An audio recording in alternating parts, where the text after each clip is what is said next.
warahmatullahi wabarakatuh. Selamat pagi teman-teman pendidik dimanapun Anda berada. Perkenalkan, saya Sugiati, guru dari SD Negeri 2 Nangsri, Kecamatan Manis Renggo, Kabupaten Klaten, Provinsi Jawa Tengah. Pada saat ini saya adalah mahasiswa dari PPG, Program Pendidikan Profesi Guru, yang dilaksanakan di salah satu universitas, yaitu di Universitas Islam Negeri Sunan Ampel, Surabaya, pada tahun 2023. Untuk pagi hari ini saya akan melakukan wawancara dengan salah seorang guru yang juga mengalami permasalahan peserta didik yang sedang mengalami kesulitan dalam menerima pembelajaran. Di pagi hari ini kita akan bertemu Bu Wahyu Kuntoro Dewi. Selamat pagi Ibu Wahyu. Ya, selamat pagi Bu. Bagaimana kabar Ibu hari ini? Sehat, alhamdulillah.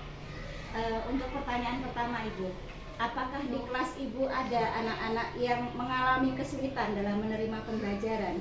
Ya, untuk sementara kelas 1 ini ada beberapa anak ya yang mengalami kesulitan, tapi tidak terlalu banyak. Sekarang masih cuma berapa aja, ya? Cuma 1 atau 2 anak, mungkin nggak sampai 4 anak satu kelasnya. Oh, berarti tidak terlalu banyak ya Ibu? Ya, rata-rata semua anak sudah banyak yang sudah bisa membaca. Iya. Beberapa saja. Untuk anak-anak yang mengalami kesulitan ini dalam pembelajaran Ibu, menurut Ibu apa saja hal yang menyebabkan anak-anak ini kesulitan, terutama dalam masalah membaca dan menulisnya itu? Ya, karena banyak anak sekarang itu yang banyak kendala dalam membaca itu karena banyak faktor ya Bu ya. Ini salah satunya ada faktor keluarga, kemudian anak itu sendiri dan juga lingkungan. Terus ditambah lagi yang banyak mempengaruhi sekarang itu karena perkembangan IT ya, terutama HP. Oh, berarti banyak sekali ya Bu faktor yang menyebabkan kesulitan anak dalam menerima pembelajaran ini ya. Iya. Untuk faktor anak itu sendiri Bu, mengapa faktor anak ini bisa menjadi salah satu penyebab sehingga anak-anak serta didik kita itu kesulitan dalam menerima pembelajaran? Karena ini itu faktor anak sendiri ya. Jadi anak tersebut di dalam kelas itu banyak kendala karena mungkin banyak godaan dari teman sebangku atau sekelas ya. Jadi banyak saling masih saling bermain gitu di dalam kelas itu, jadi kurang konsentrasi untuk anak karena banyaknya anak yang sering ngeledekin waktu masih belajar. Jadi banyak anak yang menggoda saat anak tersebut baru konsentrasi untuk mendengarkan, itu banyak digoda ya, atau kurang konsentrasi dari anak itu sendiri.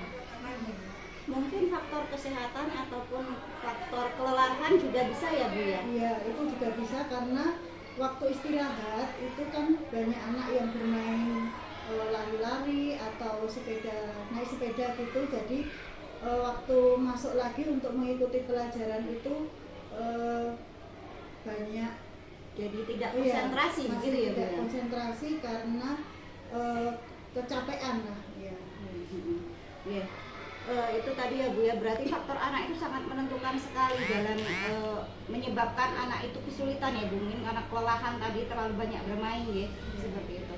Nah, kemudian untuk faktor yang kedua Ibu sebutkan tadi Bu, faktor lingkungan, terutama keluarga ya, faktor keluarga dulu. Faktor keluarga ini mengapa bisa mempengaruhi, menurut Ibu mengapa bisa mempengaruhi kemampuan siswa dalam menerima pembelajaran? Nah, untuk faktor keluarga, banyak orang tua dari anak tersebut yang mereka itu bekerja tidak di lingkungan yang dekat ya. Jadi banyak yang merantau untuk keluar kota, itu biasanya anak pada dititipkan sama neneknya atau saudaranya. Jadi kurang perhatian untuk keluarga itu, jadi kurang memperhatikan bagaimana anak disiplin untuk belajar. Mereka hanya menitipkan saja, jadi tidak begitu diperhatikan. baik di sekolah maupun di rumah untuk mengerjakan PR-nya saja mereka juga kurang begitu perhatian ya. Jadi kalau sama orang tua sendiri gitu kan anak bisa ini ya,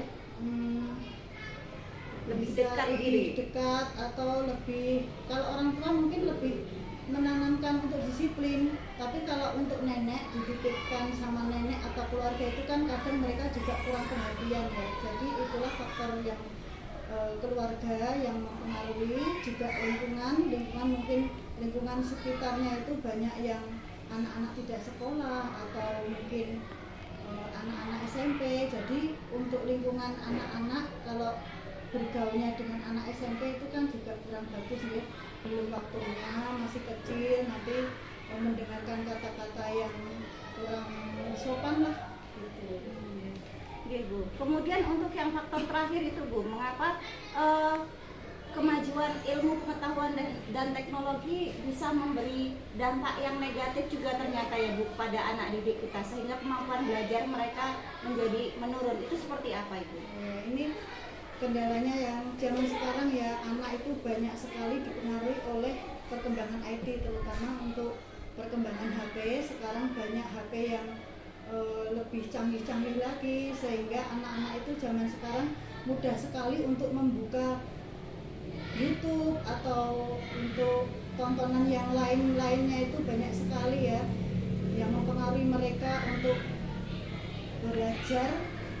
Mereka juga terus Keasikan gitu ya Bu. jadi kalau sudah bermain game atau apalah itu nanti terus mereka jadi lupa waktu, terus malas belajar, terutama orang tuanya juga hanya maksudnya hanya memberikan HP itu biar mereka itu bisa ditinggal kerja lah, tinggal kemana lah, yang penting mereka itu asik dengan HP, tidak mau memperhatikan bagaimana pengaruhnya kalau memegang HP itu, padahal bisa menghambat mereka belajar. Ya, ternyata seperti itu ya Bu. Ternyata banyak sekali faktor yang mempengaruhi peserta didik kita, anak-anak kita, sehingga mereka mengalami kesulitan dengan yang katakanlah pelajaran yang mudah ya Bu, hanya membaca dan menulis. Ternyata banyak sekali faktor yang menyebabkan anak-anak ini menjadi terlambat seperti dibandingkan dengan teman-temannya, seperti itu ya Bu. Terima kasih untuk wawancara di pagi hari ini Ibu. Selamat melanjutkan aktivitasnya dan semoga sehat selalu. Ya, terima kasih juga.